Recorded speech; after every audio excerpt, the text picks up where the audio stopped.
Hello YouTube and welcome to another video. So, this video is something a bit special. Because I have over 500 subscribers on YouTube now.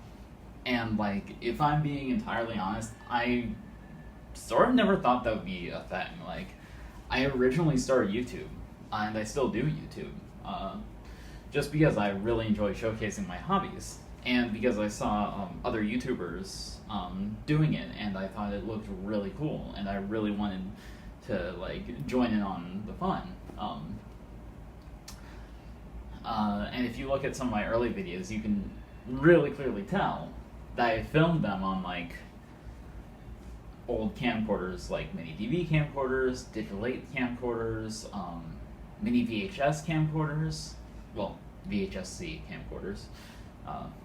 But yeah, and that was partially because of where I came from in terms of influences. Because like when I started my YouTube channel, I was watching a ton, and I still do watch a ton of tech YouTubers, many of whom like have videos that date back into like, you know, what would probably be considered the early days of like YouTube, when it was like when like people were first developing like personalities and like celebrity on YouTube. You know, so people like LGR, Draga1, VOS Life, UXW Bill, you know, a lot of YouTubers like that. And both like consciously and unconsciously, I really sort of like, you know, became influenced by these YouTubers, while still taking like a lot of like my own ideas and my own like you know, my own stuff, and like adding it in to like what I saw to make like, you know, something that I'd like to think is like, you know, entirely my own. And like, you know, I would say that definitely like recently I've been really influenced by Draga1, Michael MJD, and like other YouTubers in that sort of realm, where like they take a computer, generally it's a pretty unremarkable computer. Like Michael MJD has the $5 Windows 98 PC, which is just like a PC made for Windows 98 that he got at a thrift store for $5. It's a Gateway Essential, you know, it's like nothing special, you know, and like he does stuff with that. Draga1 has a number of different PCs that he has, but he also does stuff with Macs. And admittedly, like, he was like one of the YouTubers who like really showed me like what all you could do with old Macs, because like he like did stuff like video input on his Power Mac 7500, which then made me want a 7500 or a 7600, because I really thought that was really cool. And also like I was looking at the specs, and those are really nice desktops, especially for the time, because like they're like, they support up to like, oh, I don't have the specs on me right now, but they support like, you know, something like crazy, like a gig or a gig and a half of RAM. Like, it was crazy for the time. And like, you know, the processor's on a card, so you can like upgrade it pretty open-endedly. Like, there were like really good G3 upgrades available on processor card for these machines. And yeah, so like there's like just a ton there that like I never really knew existed. I started watching him when I got my Power Mac G4, and I was like, you know, and I wanted to see what people were doing with their Power Mac G4s, because I had always read about you know, like Macintoshes and what like you could do with old Macs, and I had experience with newer Mac OS, because I had a not I, but my family had a 2015 MacBook Pro that I did like a lot of stuff on. But like, I never had something a bit older until like it was June of 2017. So actually like 7 years ago. It was actually 7 years ago tomorrow, because it's June 8th today. June 9th is my birthday. And I got that Power Mac G4 at a garage set for $20 on my birthday. So like, it was like, so it'll be 7 years tomorrow that I got that machine. And like, yeah, so Draga 1 was always sort of like, like one of my main influences as a YouTuber, but then also like VOS Life, UXW Bill, they're also like big influences of mine because they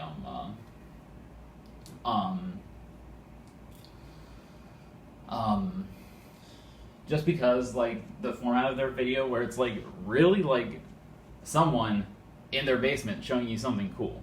Like, I think that's like such a great format, and like I've sort of adopted that format on my own. Like, and like they both do like all manner of videos. Like, it's really like just whatever piques their interest, and I really like respect, and I really like that. Michael MJD is someone that I started watching like more recently, but I do really enjoy his videos. Especially the $5 Windows 98 PC videos, because like I just think it's interesting how much he's been able to do with that thing. Like he's installed all manner of operating systems. It's really quite impressive. And yeah, it doesn't always work that well because like a Gateway Central with a Celeron made for Windows 98 isn't going to be like ideal for all operating systems, but I do think it's like it's a pretty like cool like testament to like just how like versatile this hardware is. And I actually like have computers that sort of come close to that now with my two Asus Terminators, the bare bones systems that I've been doing stuff with recently. And then like I would say another like influence just in general like with content creation is Commander, who is another YouTuber who I started watching more recently, and like they're really good. Like, I really enjoy their content. It's always really fascinating. It's like what they do is what I like aim to like try to do, especially regarding like software preservation and stuff, because they've done a lot of work in documenting stuff that doesn't normally get documented, like with old Unix and Linux, which like a lot of that is like at the mercy of like link decay and bit rot, because just like at the time when like sites went down and stuff, people didn't really think to archive it, or like there were like systems, old enterprise systems that like like no one thought to like save a copy of the operating system for like operations manuals. Like the Cray supercomputer, I think, actually doesn't have a functional operating system to install on it because no one has preserved it. And so like Commander has been a huge influence on my like content creation. Not really like necessarily in terms of like how the videos are done, because they a lot of times do very scripted videos, and my videos are very clearly like unscripted, sort of like fly by the seat of my pants, more like Michael MJD or Draga 1. But like more like in, I don't know, I guess like the ethos behind like what I do, because like similarly like my content is a lot of like, it's a lot of documentation, but it's also just sort of like me like like it's a documentation of stuff that like may not exist in like 10-20 years, but then also it's like sort of just stuff that I find cool, like yeah. And so yeah, like I feel like this video for my 500 subscriber special is going to be a long form video, sort of in the style of Draga 1 or Michael MJD. That is sort of an homage to like all of my inspirations, like, and like all of the like YouTubers who have influenced me, and like both Draga 1 and Michael MJD have done things like this, but I'm not sure either of them have done specifically this. And so I guess I should tell you what this video actually is, and that is, this is a Dell Optiplex 755. This era of machine is very, I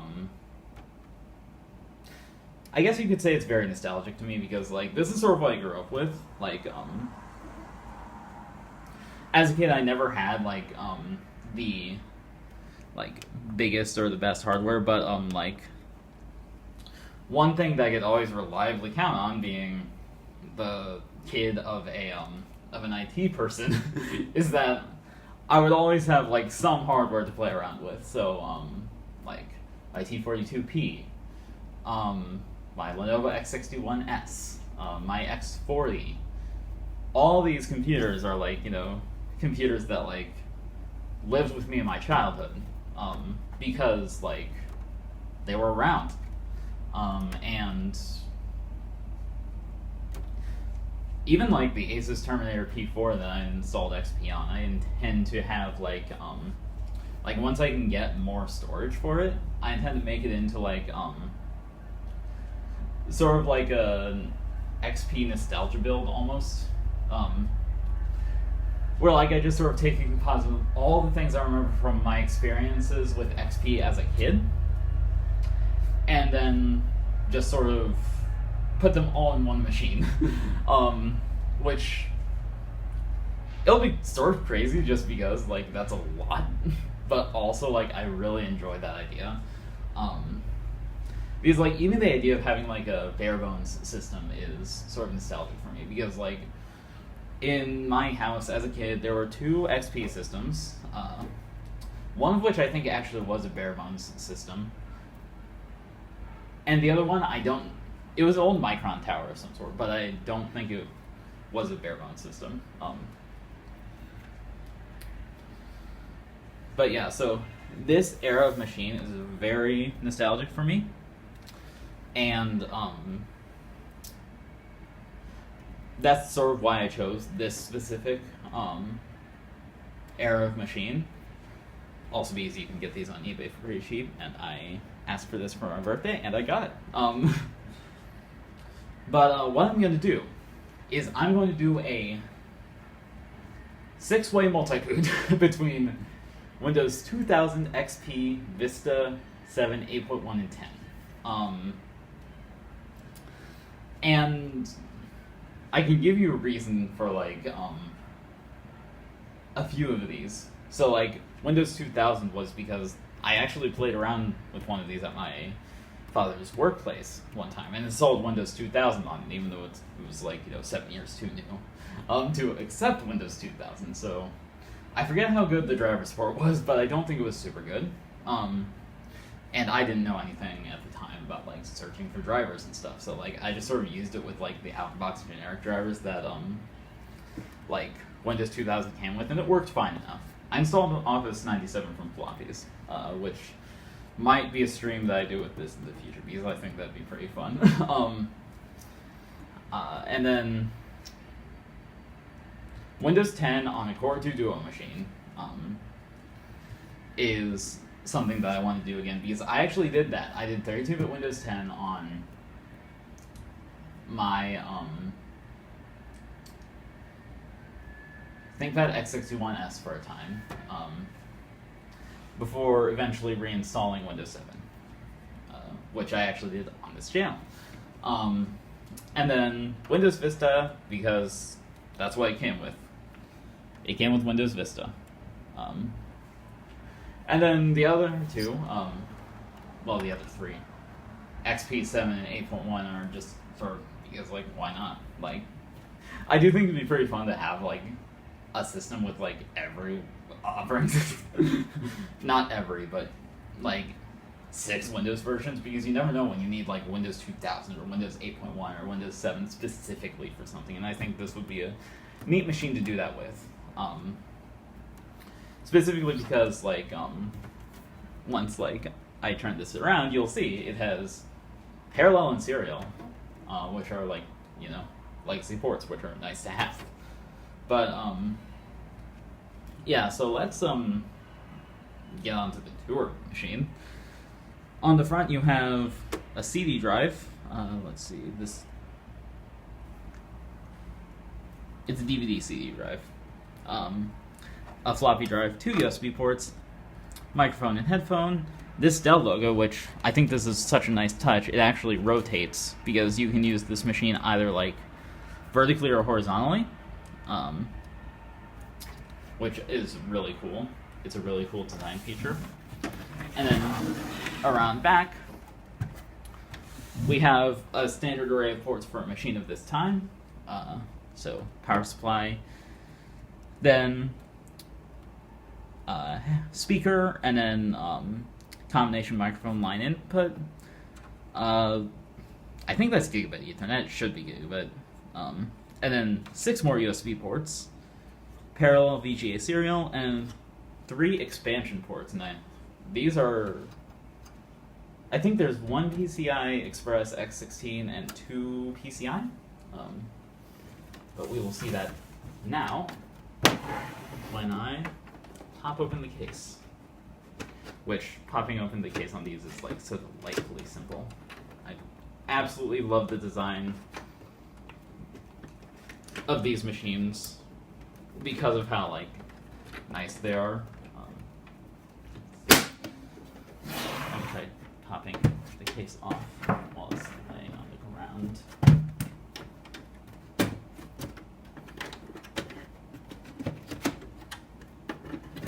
There we go.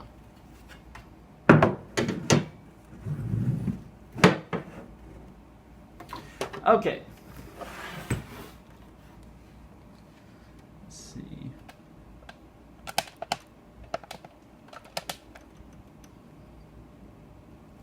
So yeah, you have PCI Express X16 and 2 PCI slots.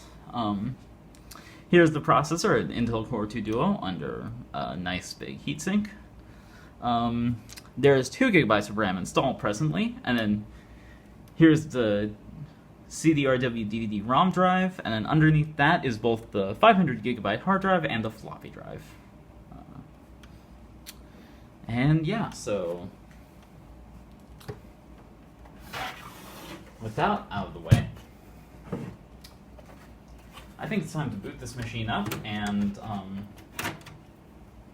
yeah, then I will walk you through what like basically the steps of what the steps that I'm gonna take with this machine. So I will be back in a moment. So here we are, all hooked up. You cannot see it, but I have a Dell keyboard down here, and I have a Dell monitor. Sadly, I don't have a Dell mouse, but I really like this mouse anyway, and it's a really good mouse. I use it on basically almost everything, except when it causes something to hang up or kernel panic, like NetBSD and Red Hat Linux. Red Hat Linux I can get past because that is a 20-year-old operating system. NetBSD, it doesn't like the USB controller in the Terminator K7. Or no, that was the Terminator P4. But anyway, yeah, so first things first is to power this on. Oh. It would help if I plugged in the power cable.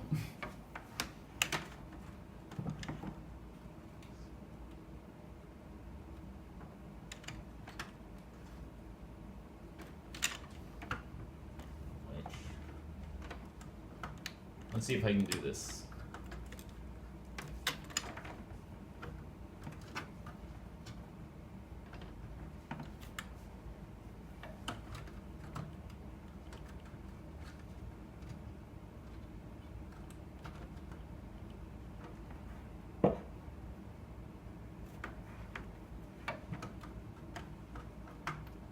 There we go. And it booted up automatically. Let's see. I don't actually... I think these are lights for USB.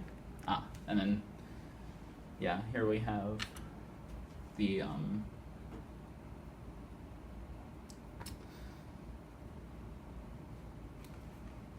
yeah, here we have the BIOS. It is version A04, which I think might actually be the... I'm not sure if it's the original, but it's definitely very early because this BIOS is dated from 2007, and that was when this machine came out. So I think before anything, really, I will update the BIOS.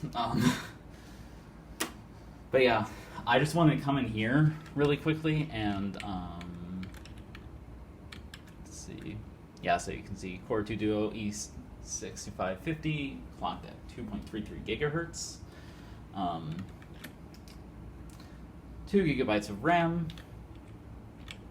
but I want to change this to Legacy because Windows 2000 and XP will not like it if it is not changed to Legacy. But anyway, yeah, so we need to update the BIOS first and foremost. It's just something that I like to do. So yeah, let's escape, save and exit, and then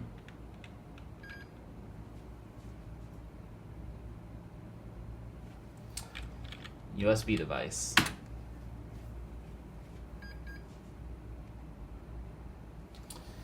F1 to continue.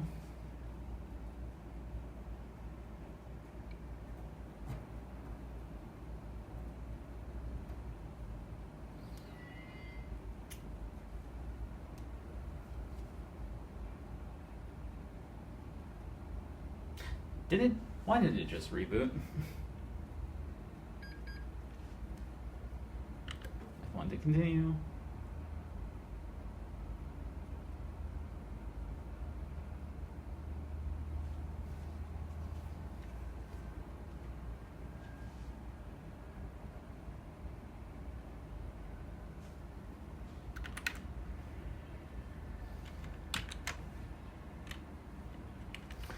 Maybe I will not be updating the BIOS right now. Let's see. Boot sequence.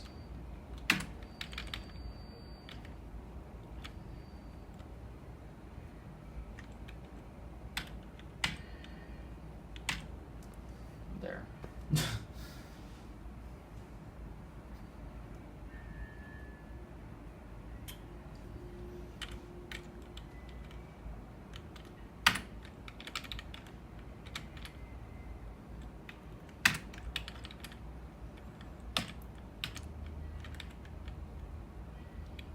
Okay.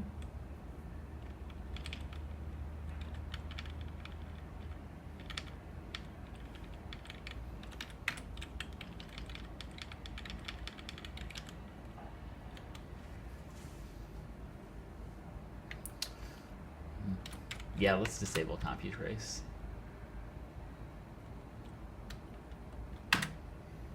I don't want CompuTrace.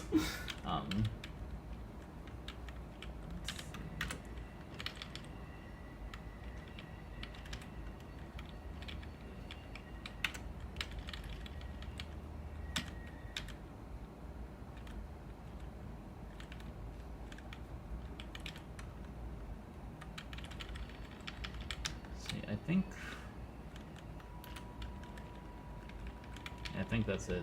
Biggest thing was boot sequence. Okay. Save and exit.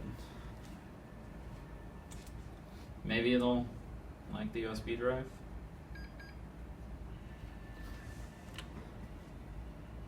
There we go. I don't know why it needed a reboot before, but yeah. Let's see. English. No, return to DOS. And I would just boot from a DOS floppy like I normally do, but this is 2.2 megabytes, so I can't do that. That way. 755 A22. Oh, dash A22.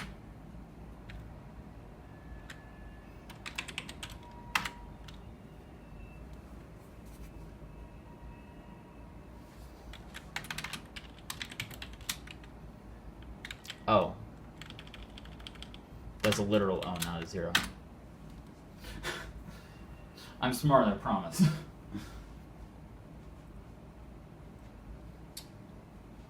There we go. Yes.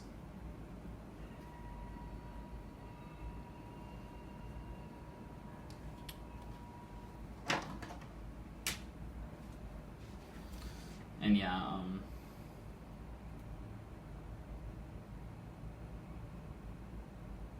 yeah, so now this is going.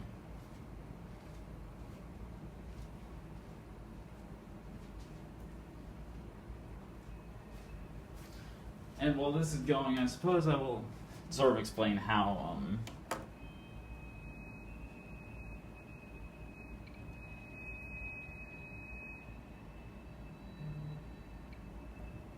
hopefully that wasn't anything too. I always get worried when there are errors in them.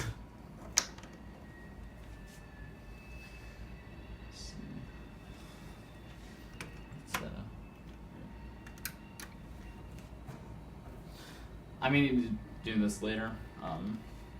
Oh, A22. Yeah. Okay. I don't think I doubt there's anything on the hard drive, but you know, might as well check. But yeah, you might wonder like how I intend to do this.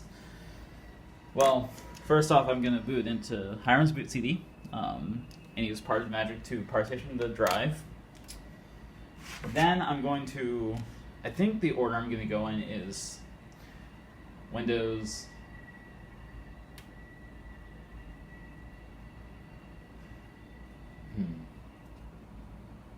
I'm probably going to go Windows 7, Windows 2000, Windows XP, Windows Vista, Windows 8.1, Windows 10 for the order of like me installing operating systems. Just because I want to make sure that my idea of installing Windows, like later Windows, on a logical partition is like a sound one.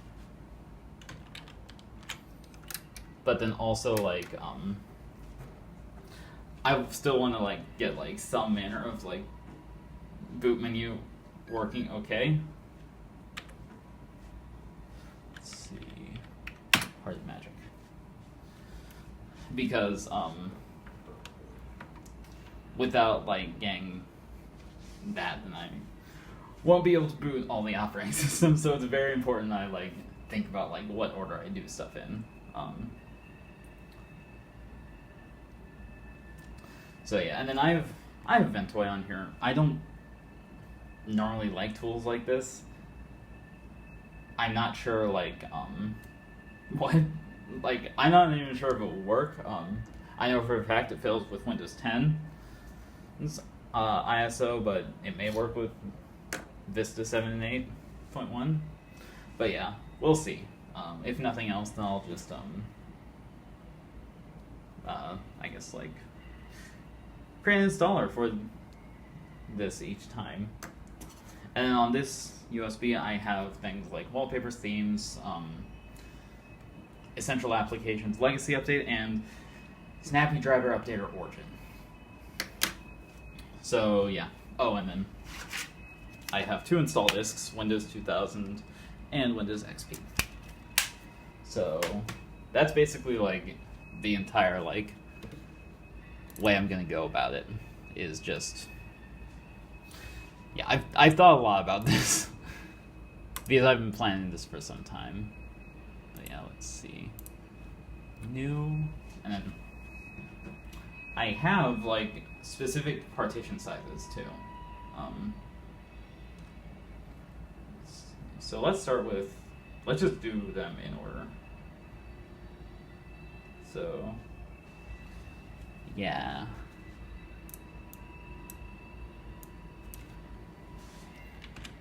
20,000 megabytes for Windows 2000. Um,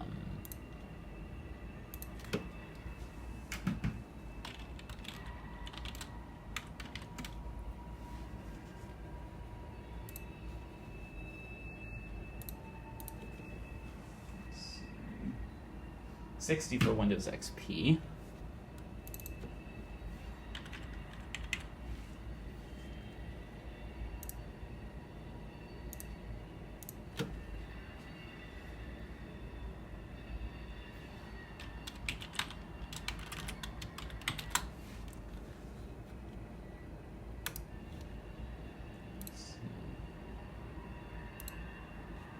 Okay, yeah, the partition table is correct.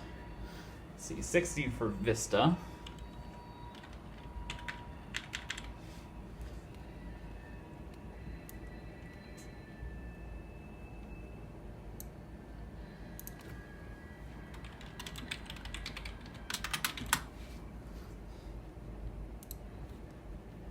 And then for this, I'll need to create a new extended partition. Let's see.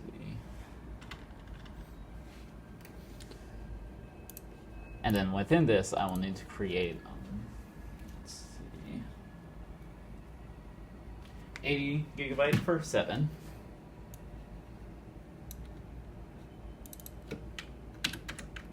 Oh wait, it'll help if numlock was on.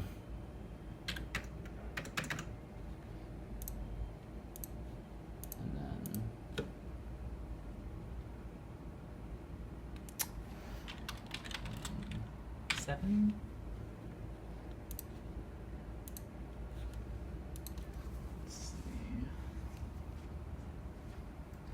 100 gigabytes for 8.1.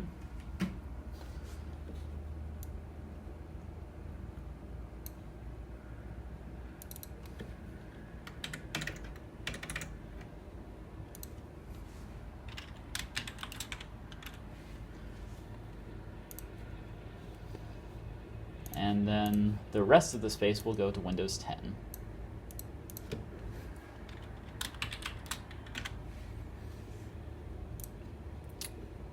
And yeah, so let's apply the changes. And awesome.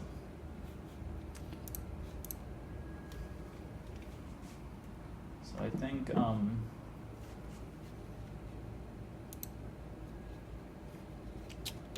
yeah.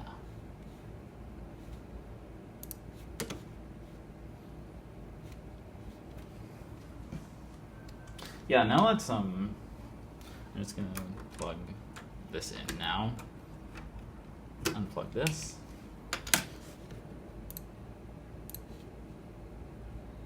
Put the computer. And yeah, if I'm correct, this should now boot from Ventoy, and then yeah, I'll go Windows 7 first. And this is where I run into issues. Last time with Windows 10, I couldn't get to actually boot, but let's hope. Well, what do you know? It actually loads just fine. So yeah.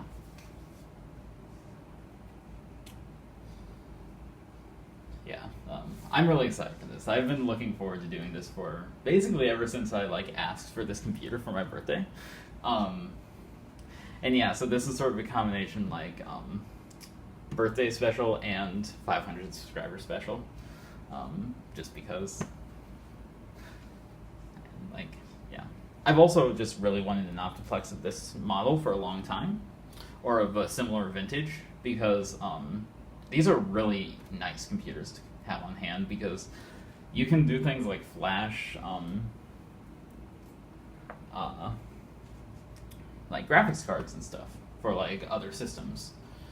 So if you have a PCI graphics card you want to flash for a Macintosh, you could throw it in here, run the flasher in FreeDOS, you have integrated graphics, and then everything just sort of works. That was a weird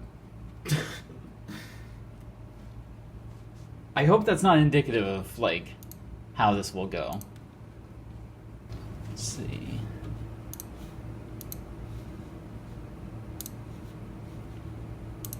I'll select. Oh, and there we go. So yeah, this will be the second time that I have installed Windows 7 on my channel, with the first time being when I installed it on my ThinkPad X61S.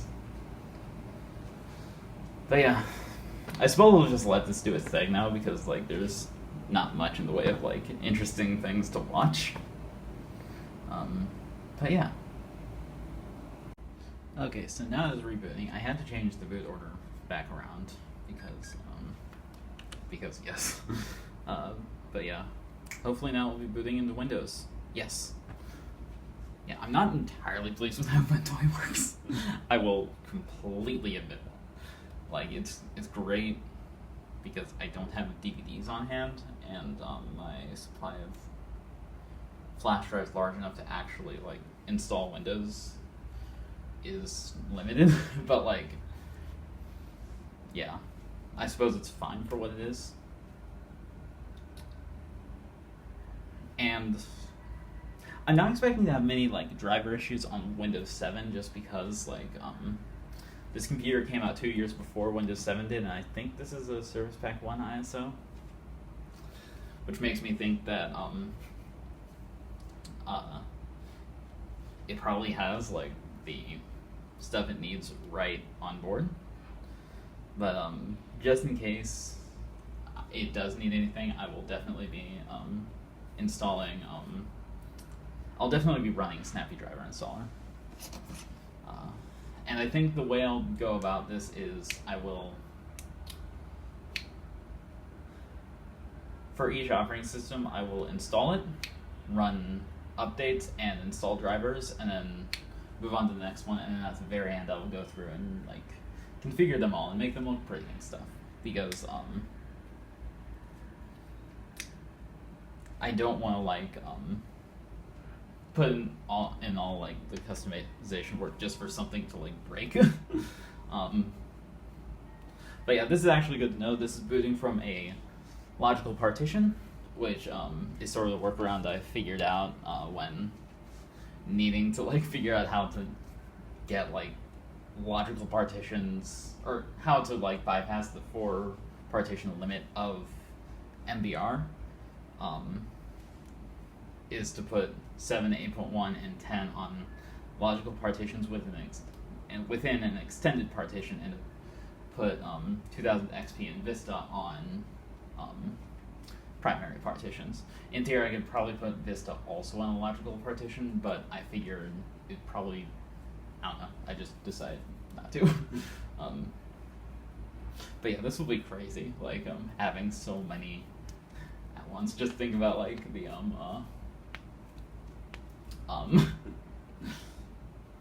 just think about what like my computer will look like. Like, I'm pretty sure they'll show up before the DVD drive as well. So the DVD drive will have a drive layer of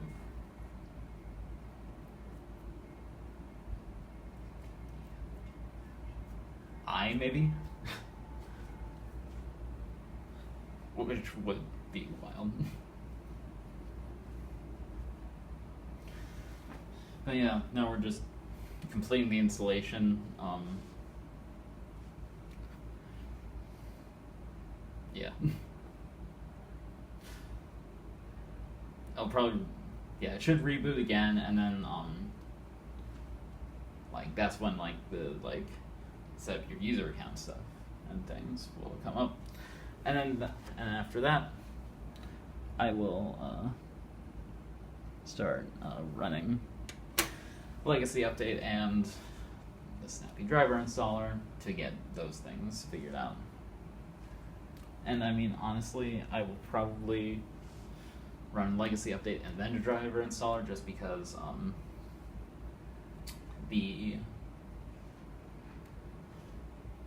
that way, like in case like there are drivers that are locked behind like update compatibility, like locked behind like updates and stuff, all have a fully updated system, and it will.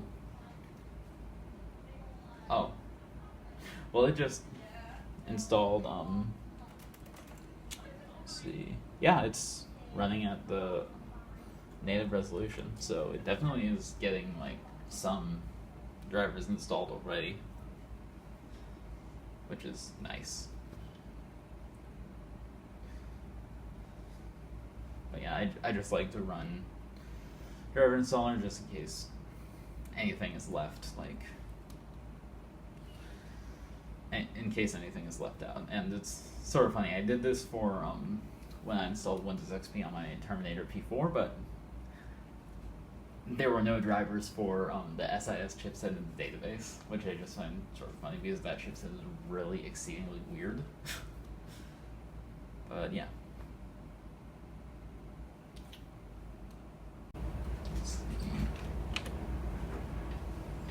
So yeah. I think now we should be at the out-of-box experience because it finished just like the completing installation step.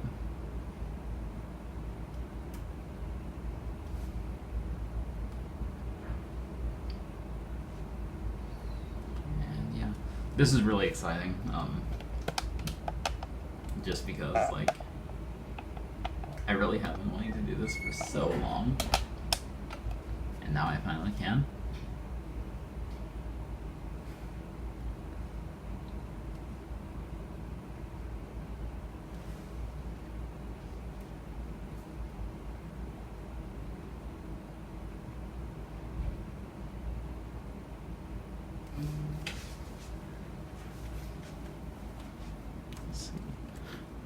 The Dell logo isn't properly rotated for desktop use.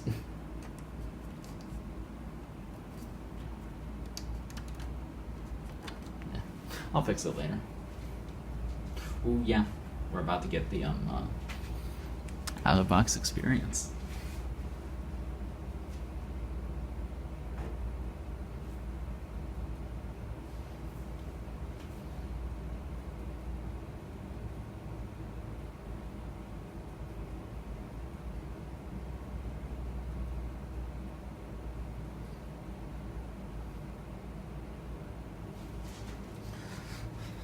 Judging by the air of the machine, I'm guessing this has, what, like, GMA 965 or something?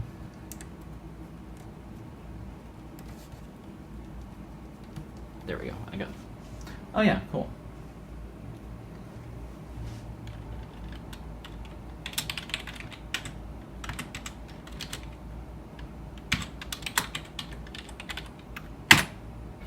We should get startup sound.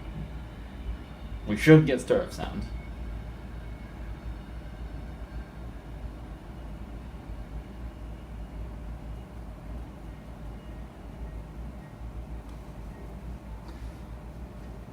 I have the audio cable plugged in and everything.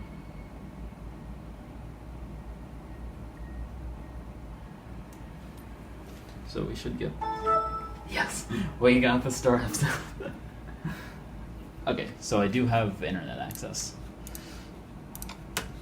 I'll install the drivers later. The most important thing is updating.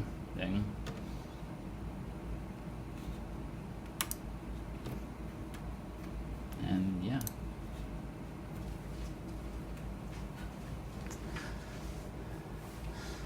Yeah, so now we just wait for this.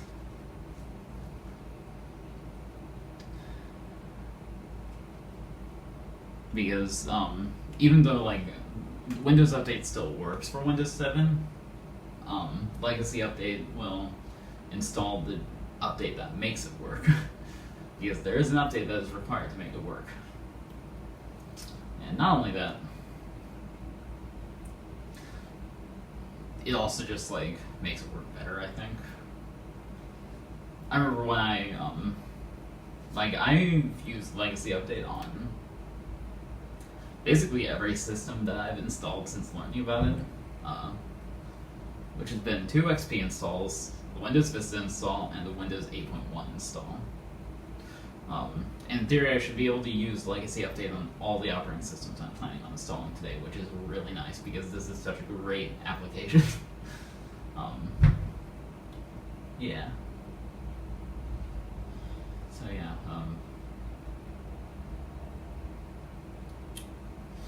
I suppose now it's just down to waiting. So because this only has 2 gigabytes of RAM, I was curious to see what the RAM usage was. And yeah, that's about as expected. It'll be interesting to see how this handles Windows 8.1 and Windows 10 particularly, I feel. Okay, so now it has rebooted after installing the service pack, and I'm not sure if you can see, but there are numbered lights on the front of the case, and I forgot what those are, but those are actually diagnostic LEDs, which I find really cool, and it sort of reminds me of like servers that have diagnostic LEDs on board, and I honestly just really like that. I think that's a really neat touch. That's really useful. Also, I always forget how slow Windows Update on mechanical hard drives is, even fast ones. Like, this is a SATA drive, so it's not like incredibly old, relatively speaking anyway. But like, Windows Update still like takes a bit, to say the least.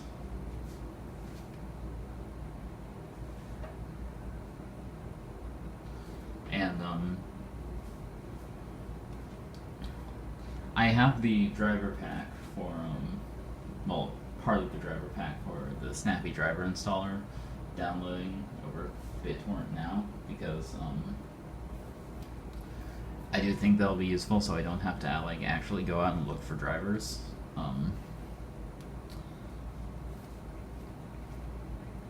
But yeah.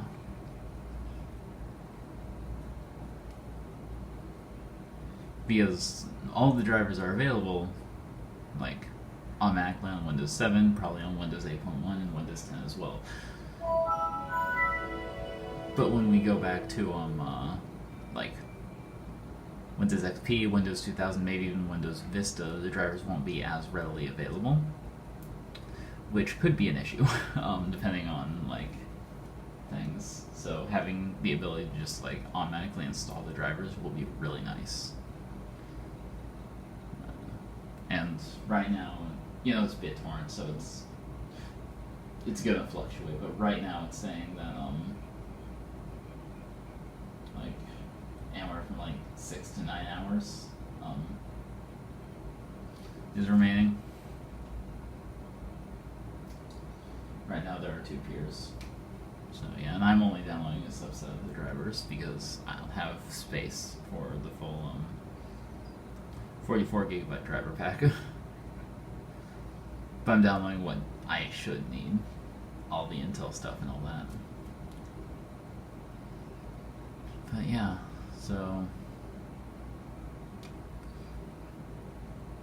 we're done with the first round of updates, which is, you know, like Service Pack 1 and stuff. So next, I'm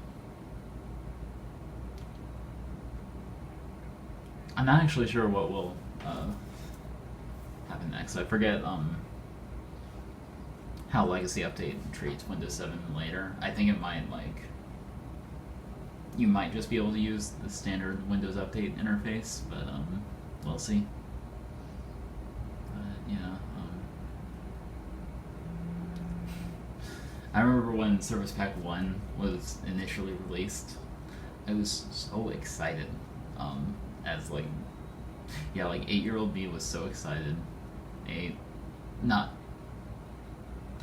8-year-old me, more like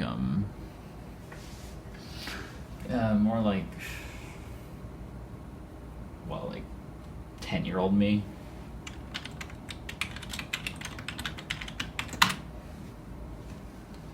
But yeah, I was so excited to see Windows 7 Service Pack 1 be released.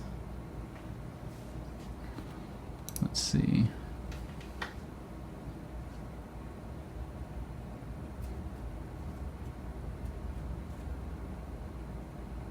Well, so now it's continuing to install updates. Okay, so this is the screen that we have been looking for. This means Windows is finally up to date. Yeah, there were a few more rounds of updates that need to be done. Nothing massive, just like a few updates here and there. But that does mean it's time to install Windows 2000. So I'm gonna put the disk in the drive. And then I'm gonna go ahead and reboot because I of course can't start the installer from the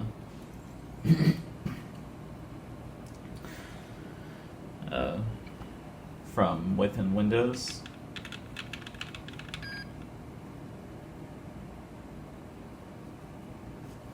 So onboard CD-ROM.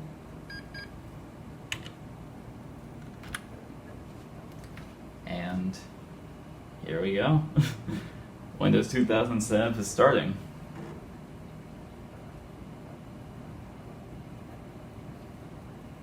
And in theory, if you'll remember, I set the SATA to legacy mode earlier in the like very early on in the video, and in theory that setting should be kept.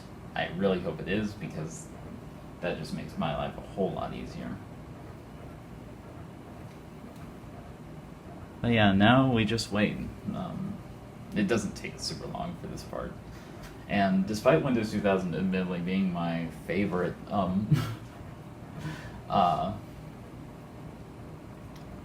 version of Windows, I've never installed it on video for my channel, which I find really interesting and really funny. That it's my favorite version of Windows and I've just never installed it on a video. But I guess I've also never really had the opportunity to, because yeah, I've just never really had the hardware for it. And admittedly, this is not the hardware for it, but it sort of is. You can always tell it's getting close to actually starting setup, because it loads the file systems last. That's what I've noticed.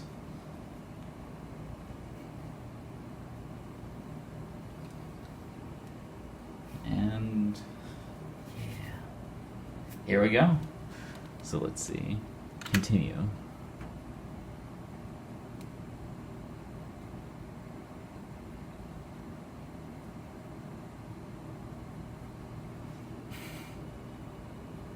I have no idea what it's gonna think about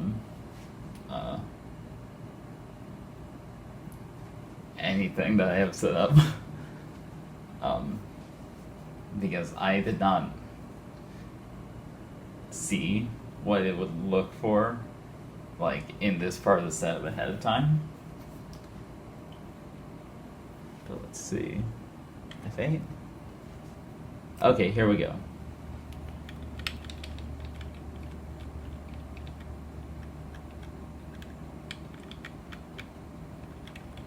Okay, let's see.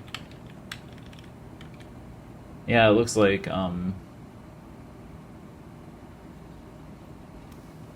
yeah, so that makes sense why it considers these unformatted or damaged, because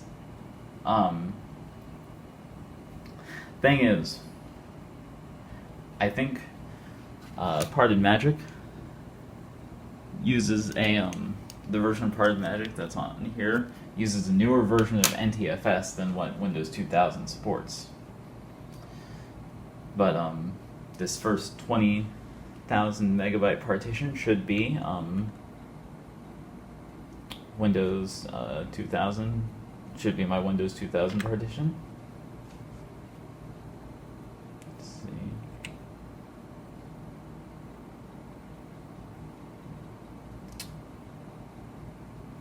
I don't know, format using NTFS. And yeah, I didn't need it to be formatted ahead of time. I just needed the partition to exist. So like this part of the setup would be like super easy.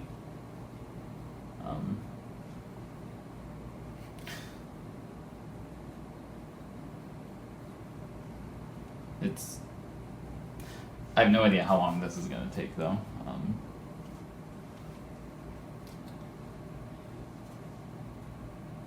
Yeah.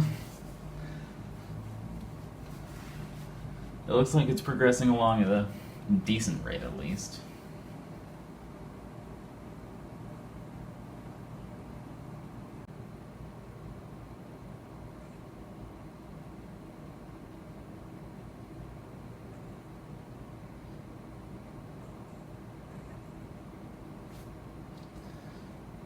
So now setup is beginning to get copy files, and if you've installed, NT 2000 XP, and I suppose 9X as well, you'll know that it does this initial like copying of files, and then it will reboot. Boot from the hard drive, and then it will continue setup in the like booted from the hard drive. So this is like the initial like setup where it copies the like installation program and stuff to the hard drive, and then it will boot from the hard drive. And then continue installing from there.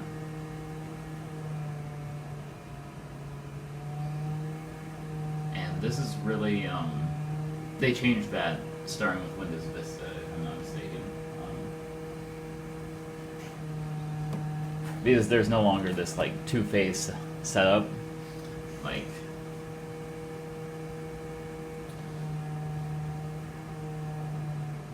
it's like the majority of the stuff is copied and installed when you initially boot the setup DVD, and then after that it will reboot once to finalize the installation, and then reboot again to like set up the computer for the first time.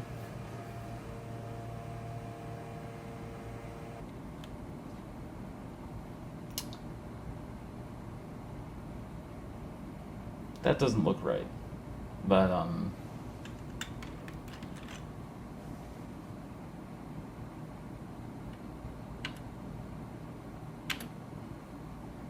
I'm just gonna roll with it and see what we get. Let's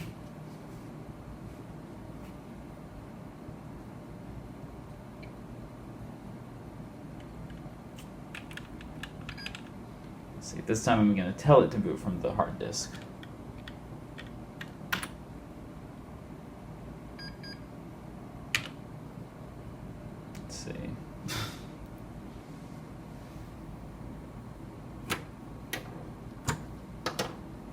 Have a theory.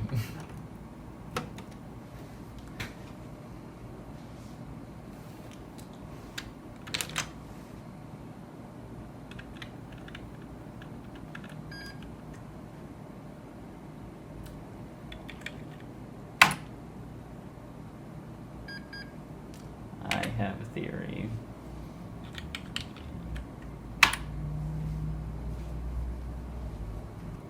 It's possible I should have installed Windows 2000 first. And if that's the case, I'm going to need to reinstall Windows 7 and do all that updating again. But hey, at least now I know. and it won't make you sit through installing Windows 2000 again, or Windows 7 again. Yeah, okay, it just like...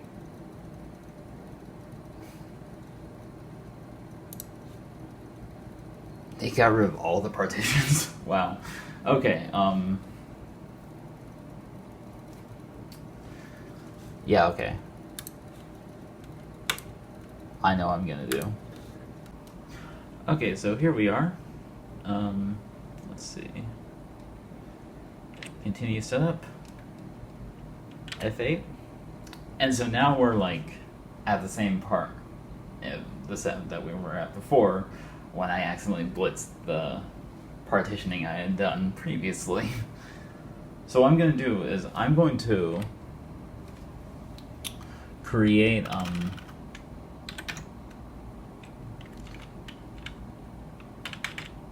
a 20,000 megabyte partition,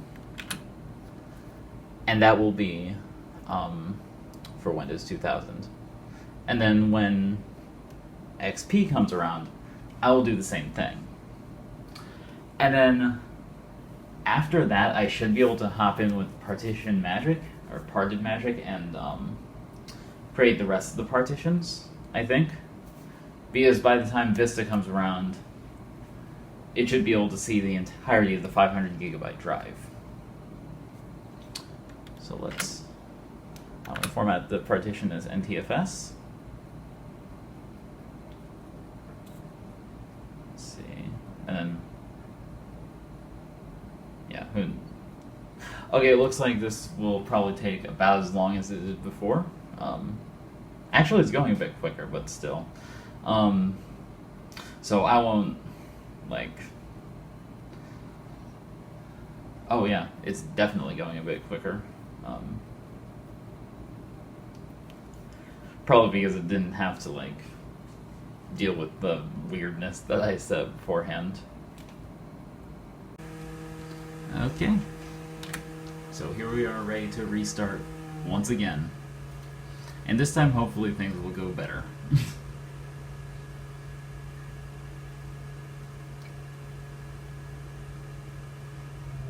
I will say I know now exactly how to deal with installing Windows 7 when I need to do that again.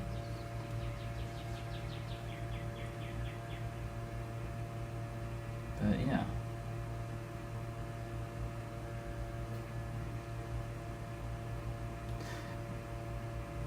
Oh my god. I love this startup screen so much. Microsoft Windows 2000 Professional, built on NT technology. I love everything about the startup screen. It's just so delightful.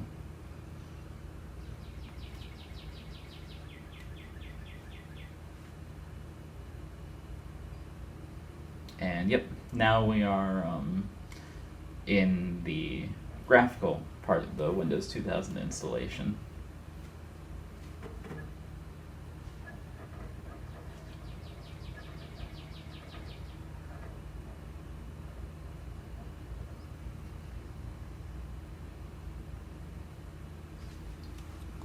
Windows 2000 Setup Wizard.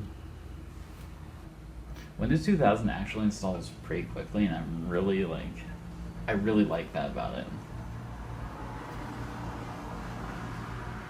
I just realized though, I have the driver installer on this flash drive, which is exFAT, which Windows 2000 does not support. I don't think XP supports it either. Which means that I'll need to find a different way to get them the driver installer.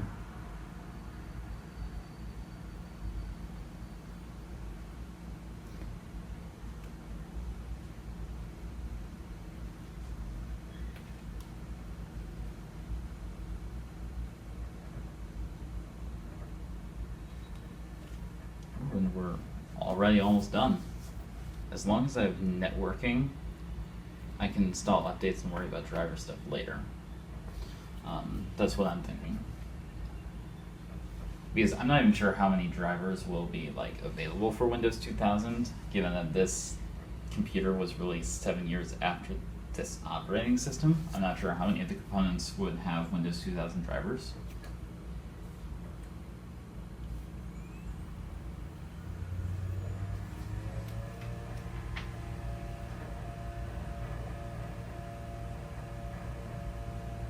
But yeah, this is a delightfully quick install. It's one thing I've always absolutely loved about Windows 2000 is that it's just a very like lightweight operating system compared to like what came later. Like XP is okay. Like I have a lot of good memories with XP, but it's pretty heavy compared to 2000. And I feel like there's something to be said for like just the general lightweightness that 2000 has. See if there's a CD in your drive, remove it. Okay, I guess.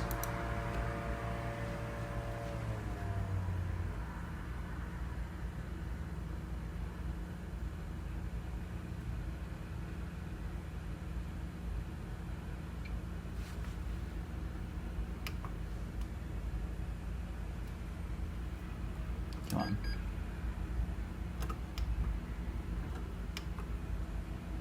Okay.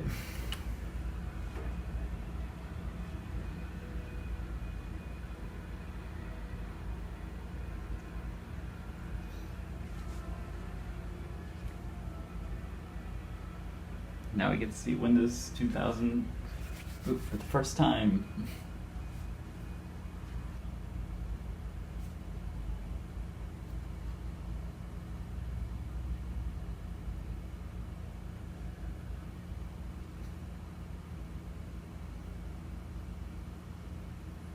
Here we go.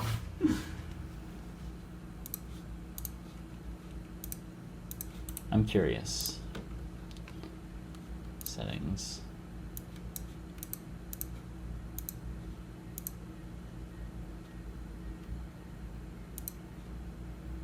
Okay. So we have 640 by 480. At least for the time being. Do we have internet though? That's the big thing. Let's see.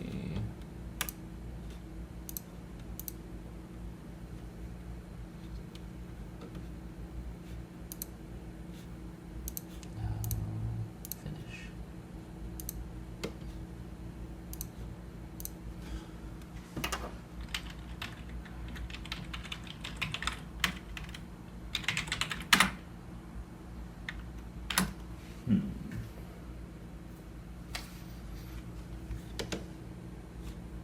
What version?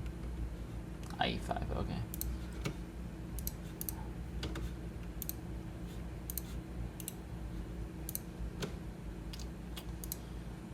Let's see, device manager. Okay, yeah, I will need drivers before I continue. I mean, let's see. Yeah. Okay, so some time has passed. I obviously have video drivers installed, and upon the next reboot, I should have audio as well. Oh, and then I also have networking drivers, none of which came with the system. And yeah, so now it's time to install Legacy Update. Which, yeah.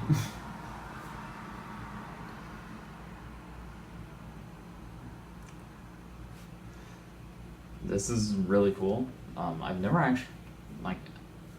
actually used Windows Update on Windows 2000. It was before my time.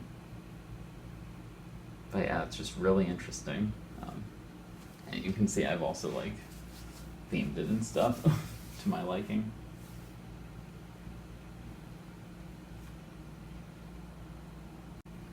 Well, I didn't capture it on video, but there is sound now, and it did play the Windows 2000 startup sound. And so presently is doing like the first bit of updating, where it installs Internet Explorer 6, Service Pack 4, and a few other things. And then shuts down. And the next time it comes up, it should be ready for the next round of updates.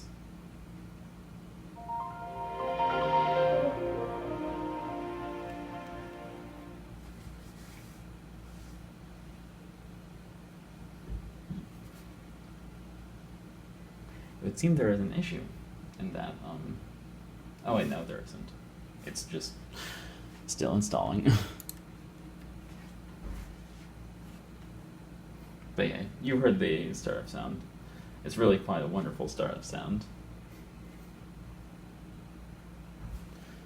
Let's see. So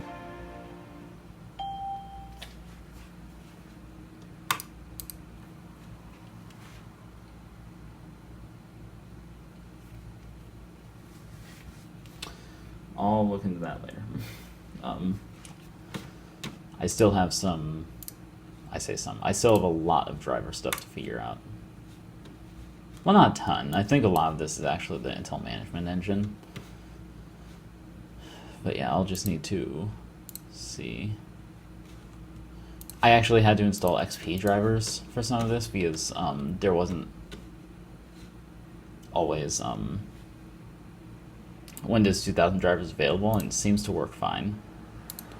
But yeah, so now we can open up Legacy Update, and it is going to check for updates now.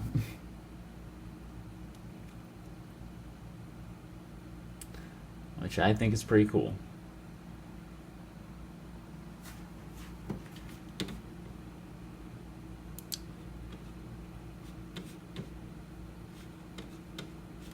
Let's see. Check for updates. Yeah. So here we have a fully updated Windows 2000 install.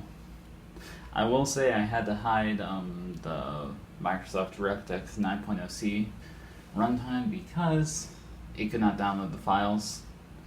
But yeah, other than that, everything is installed.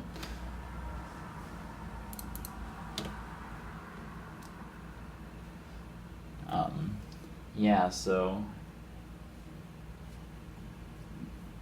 CPU Z works. I have daemon tools for mounting ISO images. I have Acrobat 5, and then I installed Windows Media Player as part of the updates, as well as IE6. And yeah, the one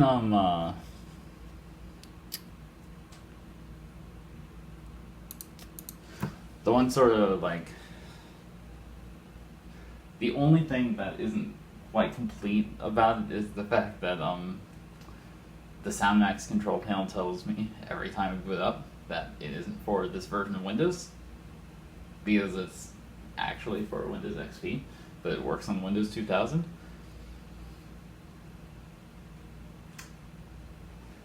But I think I'll just have to live with that, because I've tried removing the control panel, it removes the driver. I've tried just installing the driver, and it installs the control panel as well. So it seems like you can't have one without the other. But yeah, next up we have Windows XP Service Pack 3. Well, Windows XP Professional Service Pack 3. Okay, so now it is time to install Windows XP, and you may notice that my setup changed since the last clip, and that's because I have actually moved into, I guess you could call it intermediate housing between like where I was living during the school year and where I'll be living during the summer. So to get us started, let's boot up the machine, and I know I'll probably need to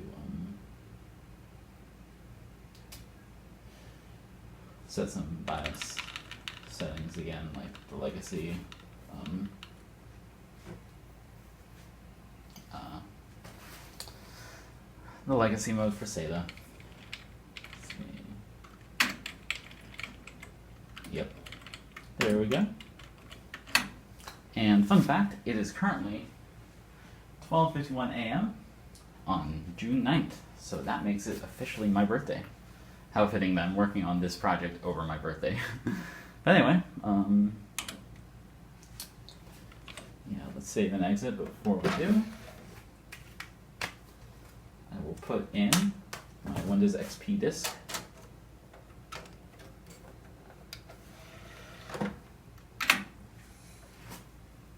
And then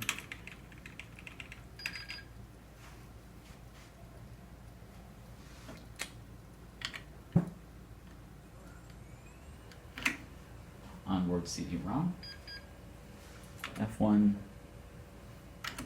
I'm going to boot from the CD, and now we will start Windows XP's installation process. And it's funny because we just installed XP not too long ago, and so I think it's really I think it's really going to be like fun just like installing it on slightly newer hardware. You know, maybe you'll see how the experience differs. Like, I don't know, for one thing, it'll probably be a bit faster because not only is the hardware faster, but the hard drive specifically is going to be faster than the old hard drive that was in the Asus Terminator P4. So yeah, and judging from what I know of the setup process, it is getting close to being ready.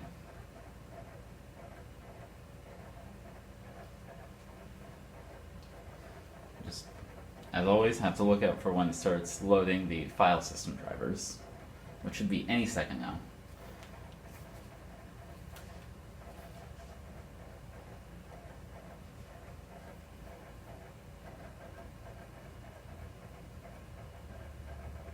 And there we go. Well, this is more like generic drivers, but there we go. There are the file system drivers. And now setup is starting Windows.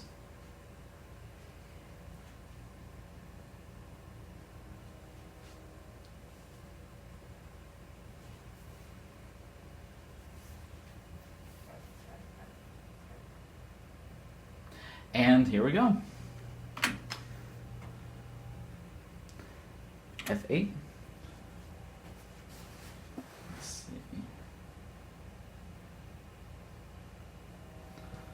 Searching for previous versions of Microsoft Windows, but I'm not looking to upgrade, I'm looking to add, you know. Let's see. Create a partition. And this will be 60,000 megabytes in size.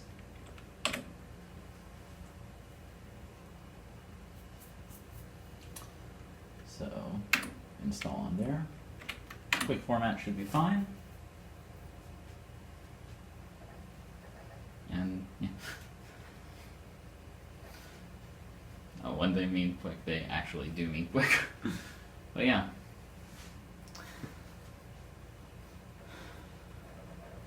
So now it's copying files, and I will be back when it reboots, because it should reboot into the graphical portion once it's finished copying files. So now the computer is going to restart.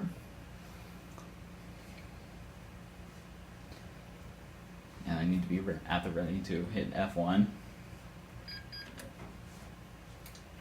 I'm not going to boot from the CD.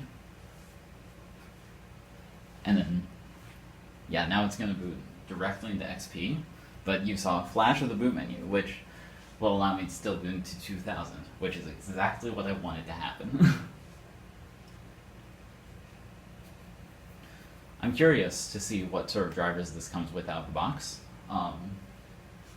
I doubt it'll come with many of the drivers needed, but you never know.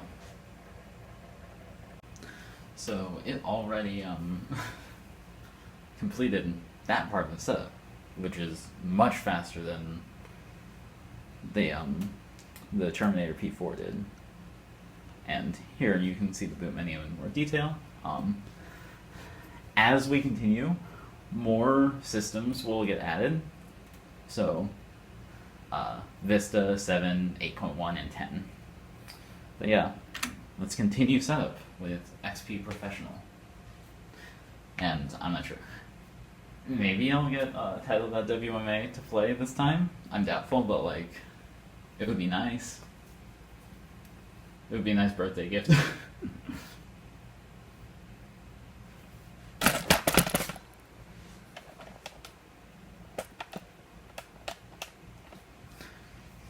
One thing I enjoy about this setup is that you can actually like see the you can actually see like more of the system and the activity lights and stuff. Also, it looks like right now it just has a generic 800 by 600 driver loaded, a standard SVGA driver.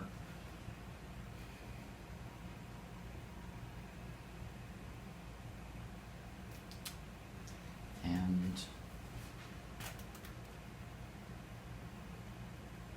no audio, sadly. But yeah, I'll click through this and return when we get to the desktop. So here we are at the desktop. A very standard Windows XP desktop. But I think first off, what I'm going to want to do is dismiss that. But then also, I am going to want to pull up the Snappy Driver Installer, which should give us the drivers we need.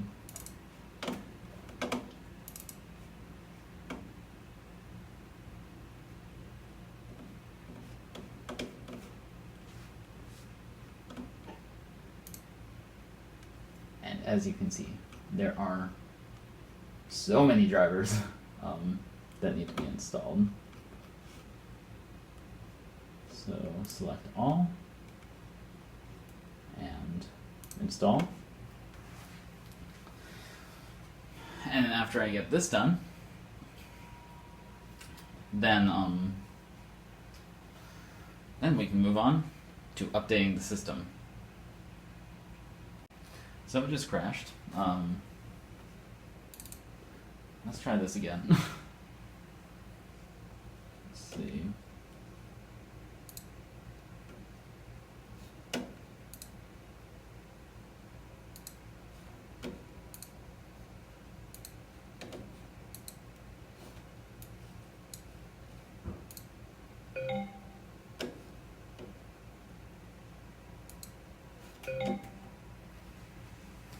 Oh. Let's see.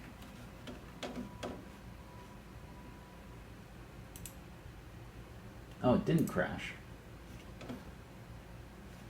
Somehow.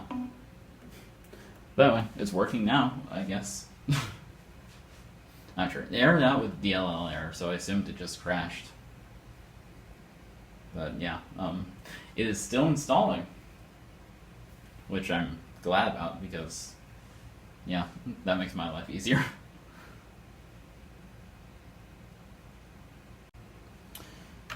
So, yeah, I finished installing the drivers, and now with any luck, it will,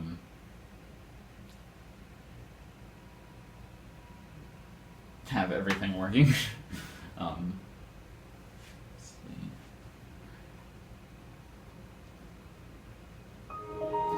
Oh yeah, I like that screen.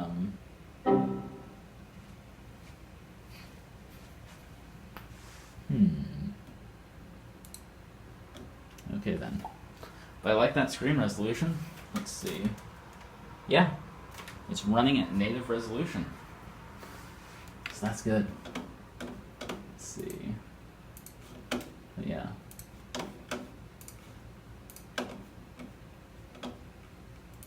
Now let's go back here. Oh, no. Right.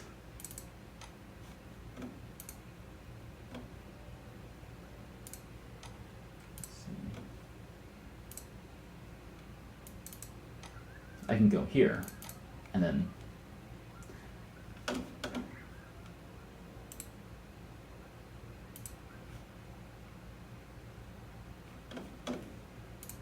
can remove this because I don't need it anymore, but this has everything I need. So yeah, let's run the legacy update.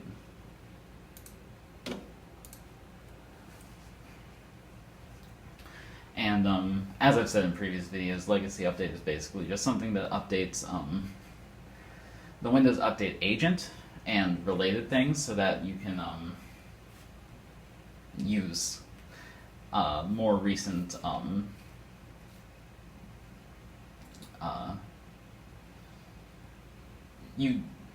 you can use legacy update is something that updates Windows Update so that you can use it to update older versions of Windows that don't have that available to it like anymore, because Microsoft has removed the ability to update Windows XP and Windows XP and earlier for sure. I feel like they may also have removed I forget if they've removed Vista, but I know they broke 7 updates. They broke Windows 7 updates. But yeah, so once this finishes checking for updates, it should come up with a whole list of updates that it needs to have installed. And then once those are installed, then yeah, I can get to the fun part of customizing the system. I'd like to show like just how large the list is, but at the same time, like, oh right, it needs to update Windows Update first. But yeah, so yeah, that's basically legacy update. I'll be back when like the system is fully updated and stuff. So here we have Windows XP fully updated, and yeah, I'll go through each of these at the end of the video, like boot each operating system up and take a look around. But for now, it's time we start installing Windows Vista, the next operating system. And anyone who knows about Windows, like the differences in Windows versions, will know that Windows Vista represents sort of a change in how Windows updates are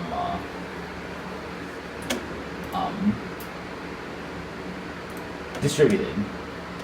Because now instead of what was beforehand, now Windows updates are distributed via a WIM file. Or not Windows updates, but Windows operating systems. And like the and that WIM file holds everything needed to run the operating system. So that means now I can boot from USB instead of having to use CDs, which is nice. It's very convenient to be able to do that.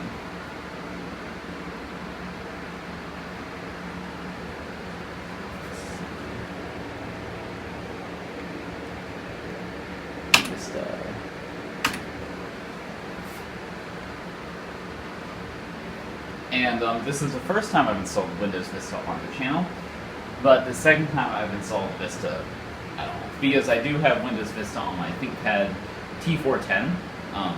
It runs Vista quite well, by the way. But I didn't do that as a video, I just did that on my own time.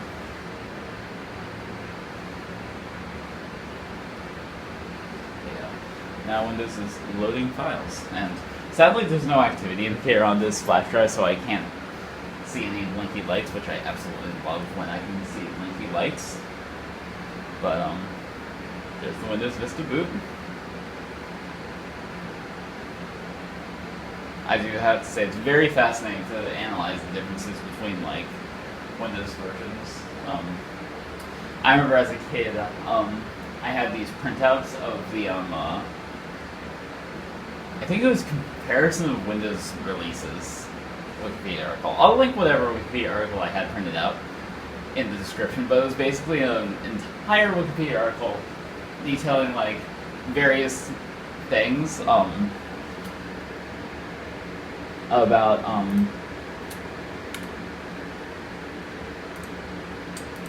the different like different data points about different operating systems,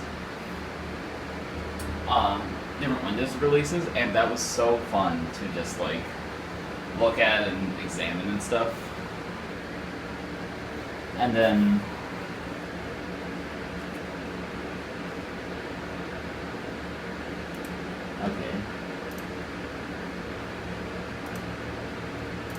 I'm going to want. So now I'm going to need to start installing in the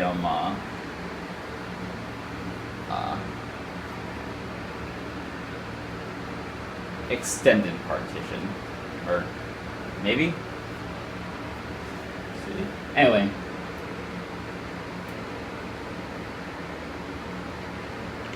I'm going to want 60,000 megabytes. Oh yeah, there would. Okay. So then after this, I'm gonna want to go into Parted Magic and then create the rest of the partitions. But for now,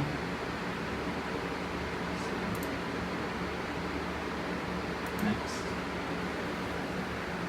and then now we wait because this is going. Yeah. Now we wait. So now it is rebooting.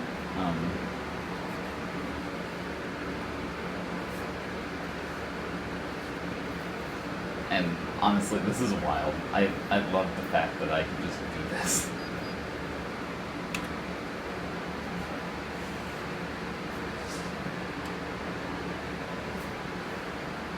The boot menu had an option for earlier versions of Windows, so that makes me think there's going to be like a sub-menu with the other versions of Windows, which is pretty cool.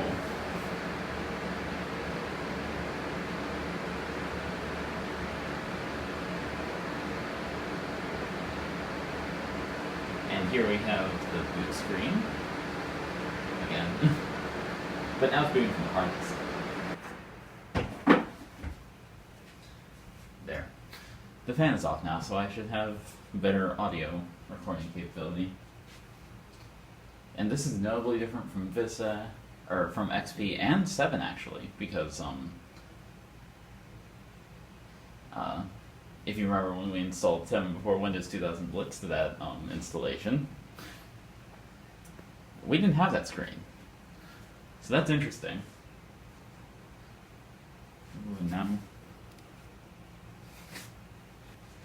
And now we are going to finish installing Windows. But yeah.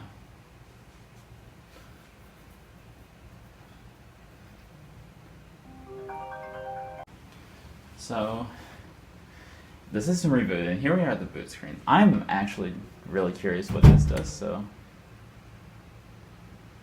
Oh, interesting.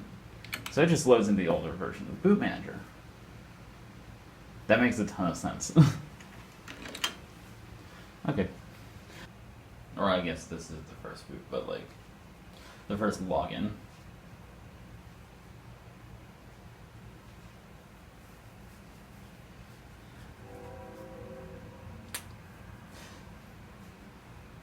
it'll be interesting to see if it has drivers or not already. Because if, like, for video and stuff. Actually, I can check that now. Okay. It is running at SVGA resolution, so I'll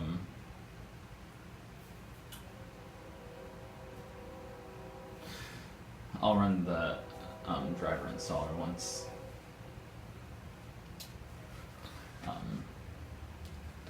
I get into the operating system. And then after the driver installer, I can run legacy update.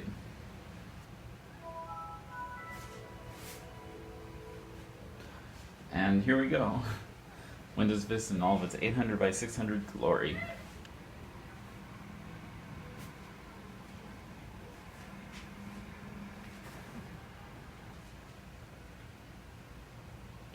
And here we go.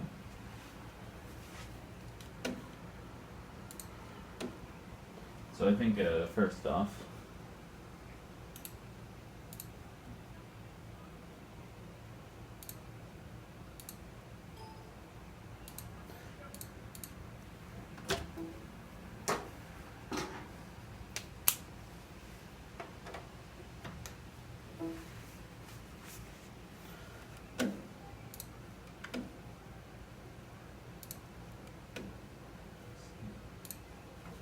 first, as you can see,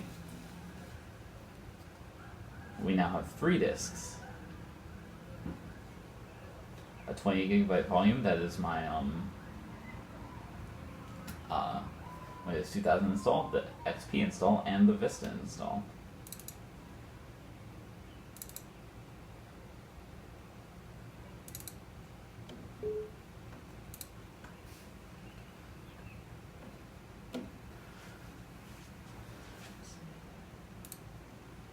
Here are all the drivers that need to be installed. Select all and install. And yeah, so I will let these drivers install and then I will be back. So the drivers that the driver installer installed, Windows didn't like those. So I went with the software update package from Dell. And now this is happening. I have no video somehow. So I think what I'm going to do is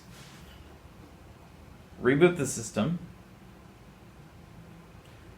And then if that doesn't work, I'm going to boot into safe mode and like mess with drivers that way.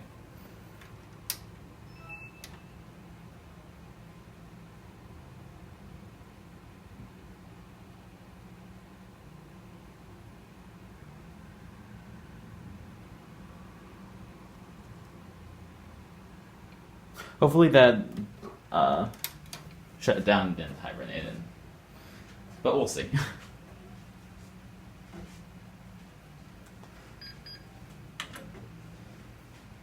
Let's see.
Oh, what have we here?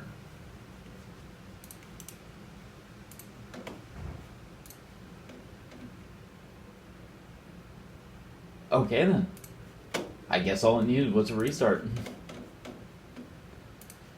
Well, I'm pleasantly surprised about that. So next, let's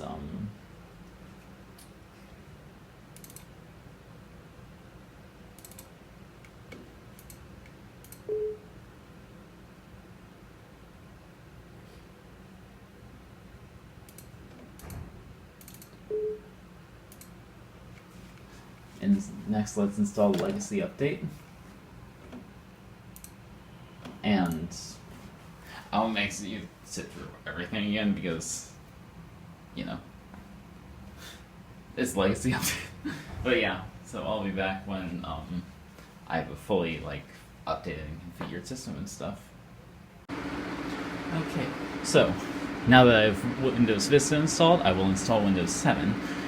But you don't really need to see that because I already showed you that in the beginning. So when I come back next, I will have installed Windows 7, and we will be moving on to Windows 8.1. Okay, so as you can see, we have Windows 7 back installed, which means that it is time to restart and start the Windows 8.1 installation.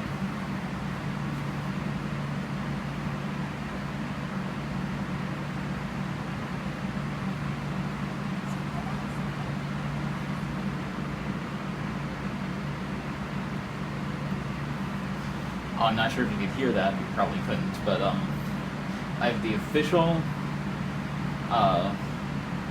Windows 7 theme installed that features the Windows 7 anime character. I forget her name, but yeah, so you get little voice snippets.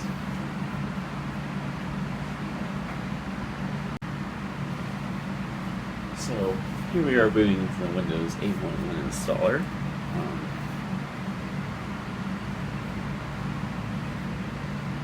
And yeah, it'll be interesting to see how this computer does with 8.1 and Windows 10, because this only has 2 gigabytes of memory, and it was already paging pretty heavily with Vista and 7. So, as you can see, booted up. So, let's install. And I've only installed Windows 8.1 once, not on the channel though. Let's see. I accept the terms, custom, and then now we shall install Partition 5, Windows 8.1.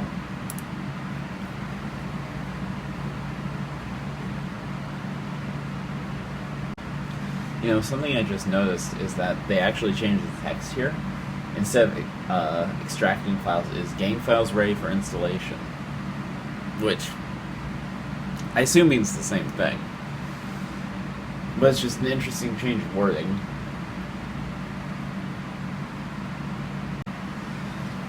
And here we are booting into the second phase of the installation.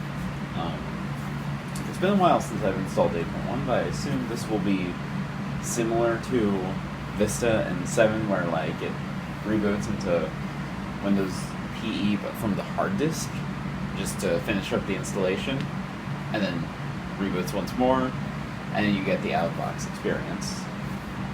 Oh, this is cool.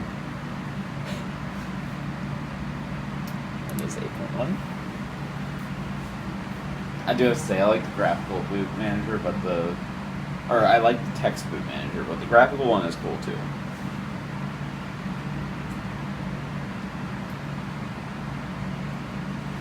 I might see if there's a way to switch back to the text boot manager once I install Windows 10. Just because I do really like the text boot manager. I think it looks very nice. it's always really interesting, like in hindsight, looking at Windows Vista and Windows 8.1 because they're both like, well, 8 and 8.1 because they're both sort of like interesting intermediary steps in terms of UI design. Because like Vista looks a lot like Windows 7. Like a lot of the visual elements from Vista were carried over into Windows 7, but it has a lot of like ways that operates more similarly to Windows XP that Windows 7 sort of tweaks and modernizes. And likewise, Windows 8.1 has like a lot of the basic like visual design elements that would then be carried over and sort of upgraded or tweaked in Windows 10. And then, but then also it does have some like more like it has some ways that operates more like Windows 7 and you know, like some of the like and then like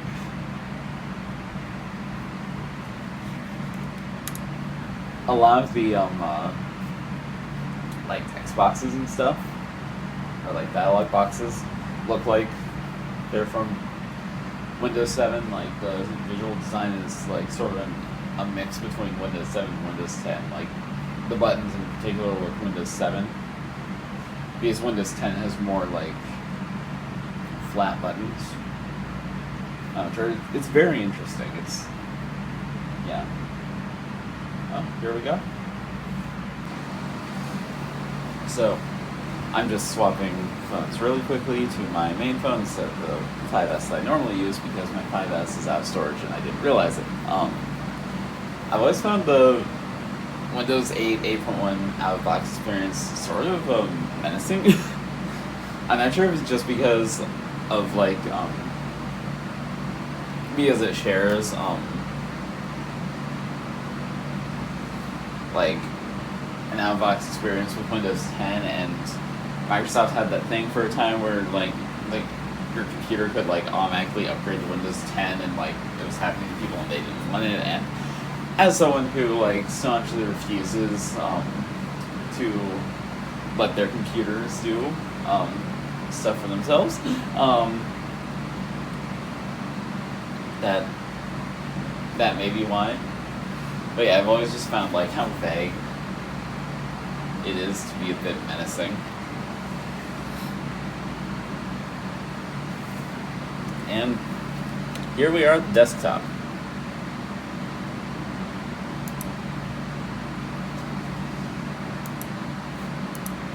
And yeah, so I'm going to go through the same thing as before, where I'm going to install drivers and updates.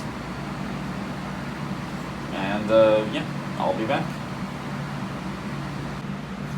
Okay, so now that Windows 8.1 is entirely installed and updated, we will have what is the final operating system in our whole big project, and that is Windows 10. Windows 10 is the last operating system that we need to install for this project. So anyway,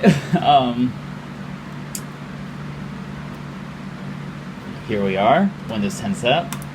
Next, install now. I wouldn't be surprised if, like so far this looks exactly the same as Windows 8.1's setup with some minor changes. So it's probably using same or similar to Windows PE version.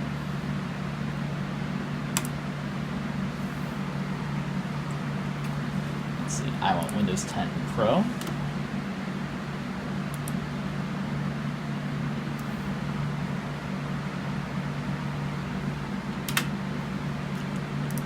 Next, custom.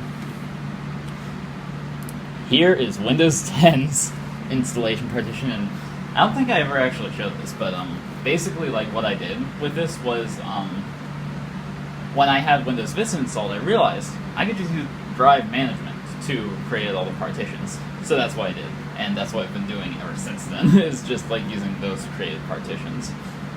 Because now I don't have to worry about like any Windows version nuking the already installed systems, because I'm installing it completely in order now.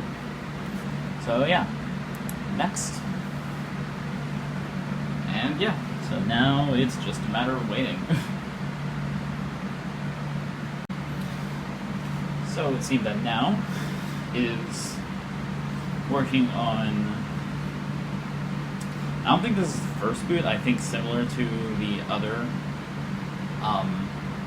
previous versions of Windows that we've installed, this is, I've actually never installed Windows 10 on the channel, but and I've never really installed Windows 10 that much normally, but I'm pretty sure this is going to be just like the final installation stage from the hard disk, if I'm not mistaken. So the system just rebooted, and actually, I think now it's getting ready to do the first boot in the out-of-the-box experience, because this is sort of like what April 1 did, where it where instead of like doing something like what Windows 7 did, where it like booted back into the installer, it just did everything like using like a progress indicator on the boot screen. And this is really cool, actually. Here we have all the entries in the boot menu, except for Windows XP and 2000, which get thrown into this. I'm gonna see if there's a way I can disable this like newer boot menu, because I do really like the older boot menu design. And also, I'm hoping I can. I don't know if there's a way I can change how this works, but like I would really like to be able to make it operate more like the older boot menu, where it doesn't boot the operating system, you need to reboot into a different operating system if you're not booting into the operating, like, if you're not booting into Windows 10, because, like, yeah, that's just, I'm not sure, yeah, I just prefer that, like, that things don't work that way. Also, I'm not sure if you've noticed throughout, like, the course of this video, but my monitor has, like, sort of fixed itself in some way, because there used to be a, there used to be those lines going down the entire screen, but now it's much less apparent. But it's always been an intermittent issue, which I find just really funny. And in this case, I'll probably have a bit of a modified out-of-box experience, because I did use Rufus to like do things like respond to like the privacy questions and create an account for me. So like, you know, hopefully that will all go as planned. But I assume it will. But yeah, with any luck, we should be like we should get put like directly into a desktop or something close to it. It may just ask me for a password.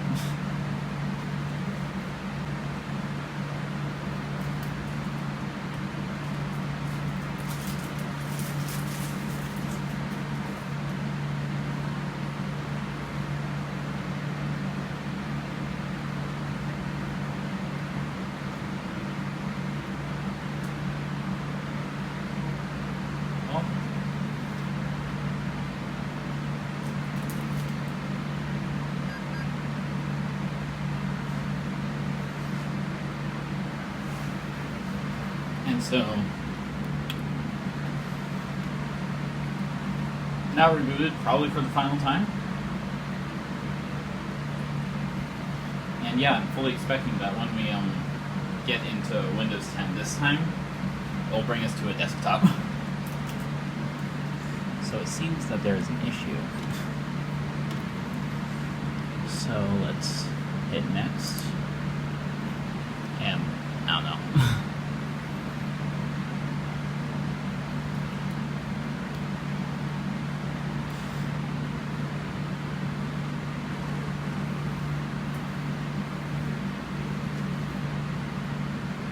Yeah, so it's updating now, probably. Well, I just got the log on screen, and I think, yeah, it's still setting up everything. Yeah.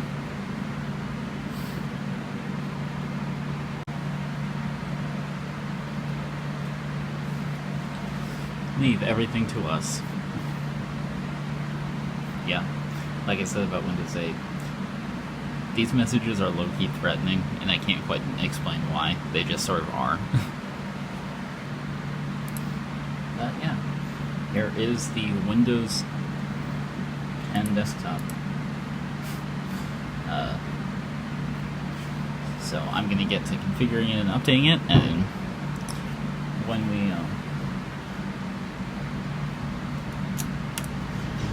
when we come back, I will go through all the installed versions of Windows from Windows 2000 to Windows 10, and yeah, that'll be fun.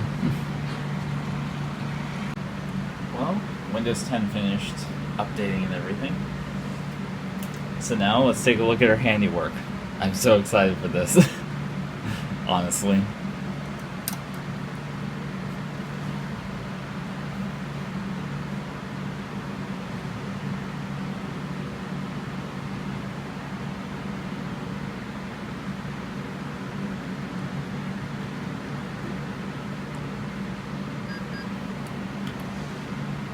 So I'm going to go from oldest to newest. So that means first I'm going to go down into earlier versions of Windows and select Microsoft Windows 2000. I know how to fix that. I think the BIOS setting got reset for legacy support. Oh no! So legacy support is still selected. Let's see if I can get into XP. Because that's strange. That Windows 2000 isn't accessible.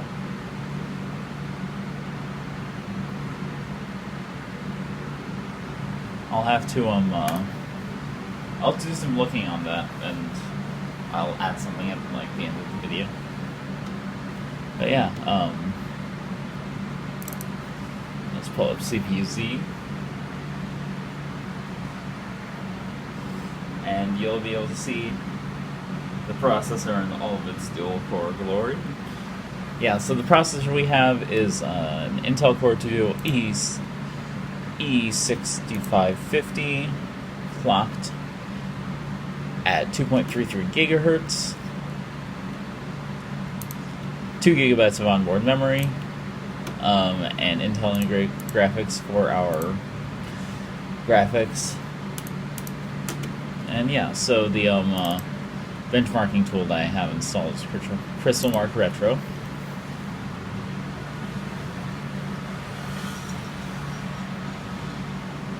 And yeah, so... And I've used this in one video before. I used this in the Asus Terminator P4 video. Now, this time...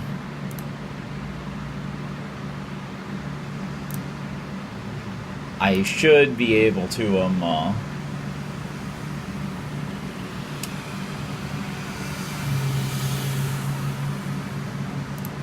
this time I should be able to actually do the disk test because I'm not running out of space. So yeah, let's run the benchmark. Oh, and unlike the Asus Terminator P4, this has a dual-core processor, which means the multi-CPU score should be different from the single CPU score. Oh, and while this is going, I just want to say, with Windows 2000, I just got this in the mail not terribly long ago, and it's going to require some cleanup, but it'll be cool to make a video on it, especially because I can use I want to use Windows 2000 to like synchronize the PDA. So I think that'll be really cool. So here we can see the score, and I forget the score of my Asus Terminator, but I'm pretty sure this is higher than that. Anyhow, we could actually do the disc test this time, and the 3D wasn't like absolutely abysmal.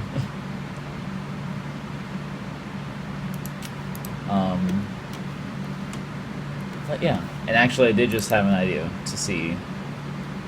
Oh no, Windows 2000 is mounted. Okay, yeah, I'll have to see what's up with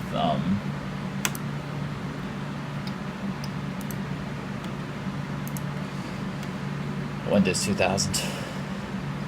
But for now, let's move on to Windows Vista.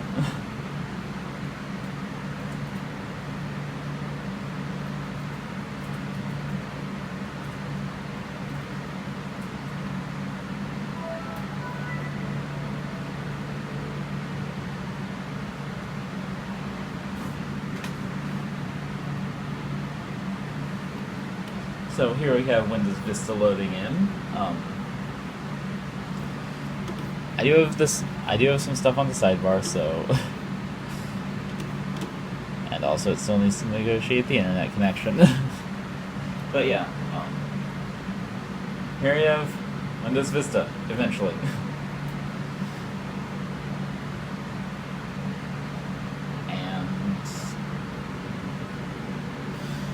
Yeah, I don't have any like games prepared or anything to play on each of these operating systems, but I do want to play some games on them eventually. Probably actually whenever it is that I can get around to upgrading the hard drive in the Asus Terminator P4 to be like something larger than 6 gigabytes.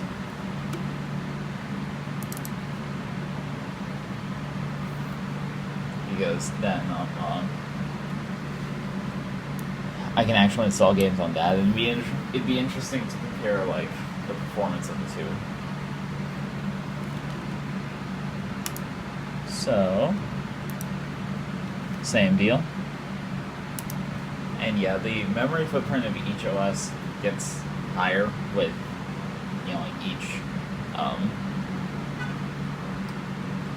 with each version of Windows, but I think part of that is honestly because this computer can use 64-bit versions of Windows, so I put 64-bit Windows Vista 7, 8.1, and 10 on here, which 64-bit versions of Windows automatically require more memory. So 2 gigabytes is basically probably 1 to 2 gigabytes is basically the minimum that any 64-bit version of Windows that I'm running on here would want, and I think 10 technically would want more, so would 8.1, and probably so would 7.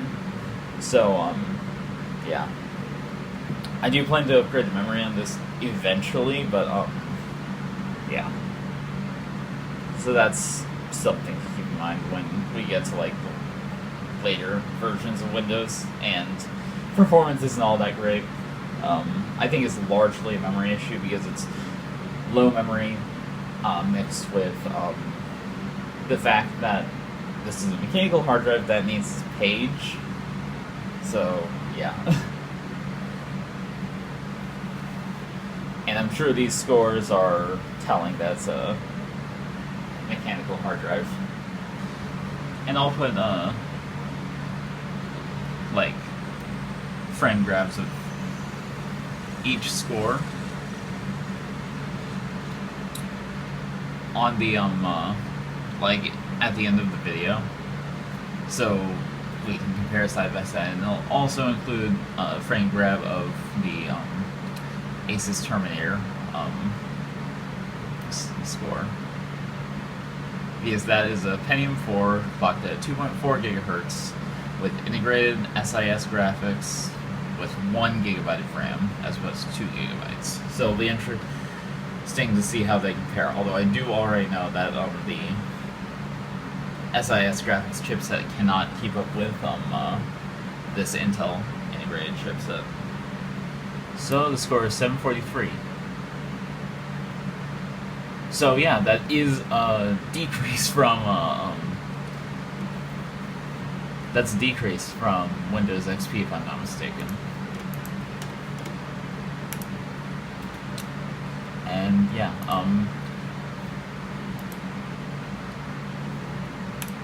and it'll be really fun just having like 6 versions of Windows at my fingertips, because this means I can do a lot with like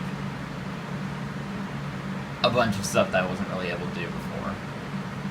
So now on to Windows 7.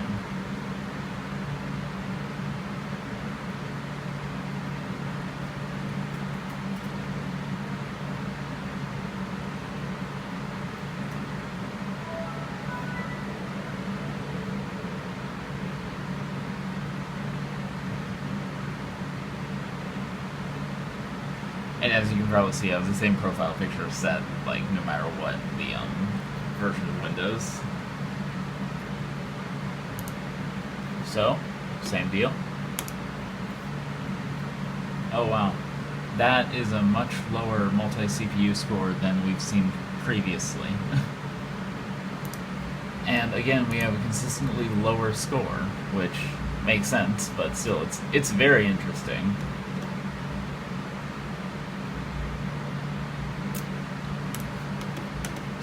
Now I guess on to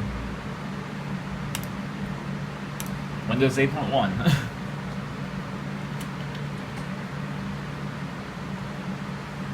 You know, it just occurred to me I should probably be saving these benchmark results, but I'm not that smart, so.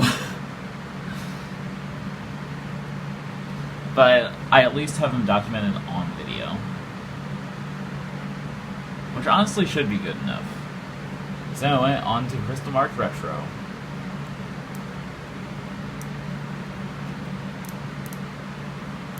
And the same deal. I'm fully expecting to see the multi-core score go downward again, probably sharply this time.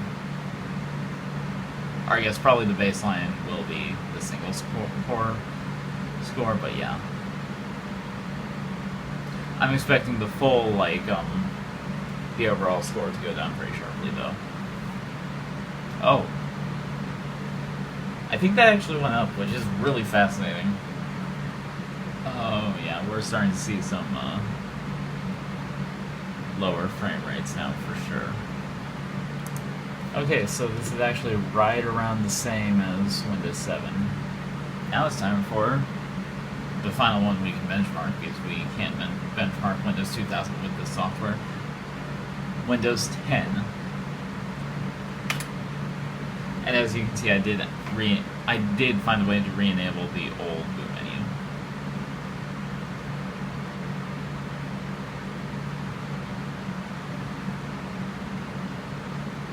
Which makes me very happy.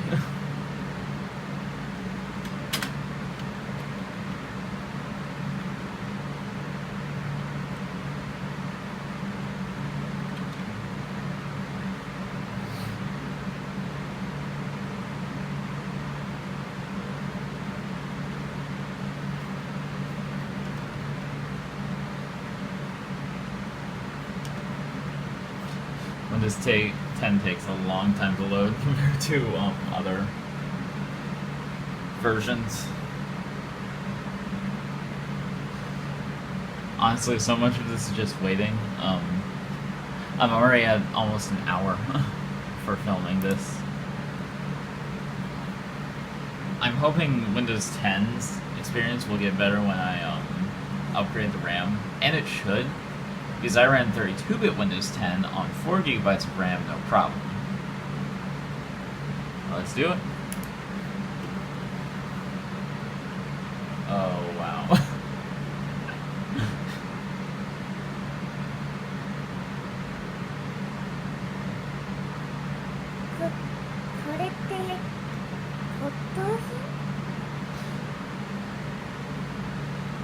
Okay. So that's the end of that benchmark.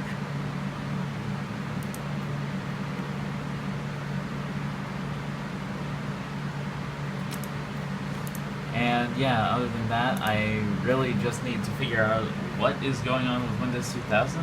we'll be back when I figure that out, and yeah.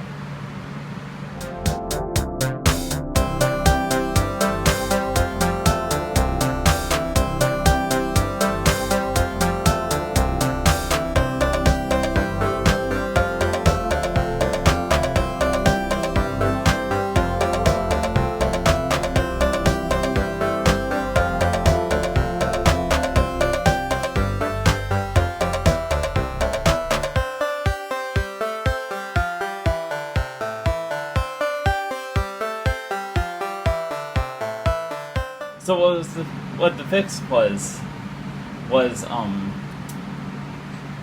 I needed to enable 48-bit LBA in Windows 2000, which, starting with Service Pack 3, it does support it, but it's not enabled by default. So what I needed to do is go in through the registry editor on a different installation of Windows. Thankfully, I have 5 other installations of Windows on here. And then I enabled the correct, then I just added in a registry key for, or value. I'm not super well versed on registry terms, but basically I added the correct thing in the registry and it worked. And you may be wondering, why do you need 40-bit LBA when you don't have, when you don't have, like, a boot partition that's over 128 gigabytes. Well, that's because Windows 10's partition is over 128 gigabytes. And I think it needed to, like, I'm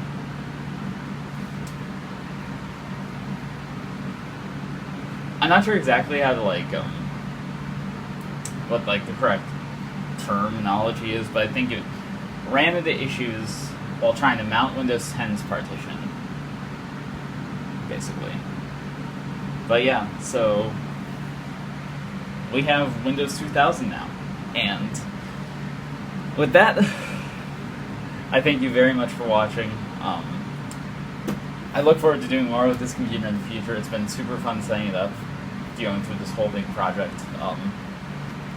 Like I said, I have plans for that Palm 3 and Windows 2000. I have, I think it'd be cool to do like a sort of a shootout between the Terminator P4 and Windows XP on here. Yeah, there's just so much that I want to do. And yeah, once I can get access to my Office 97 installation floppies, I'll probably do a live stream of installing Office 97 on here from floppy, because that's always fun. It's always an entertaining thing. But yeah, again, thank you so much for watching. Thank you so much for 500 subscribers. I've been doing this for like, what,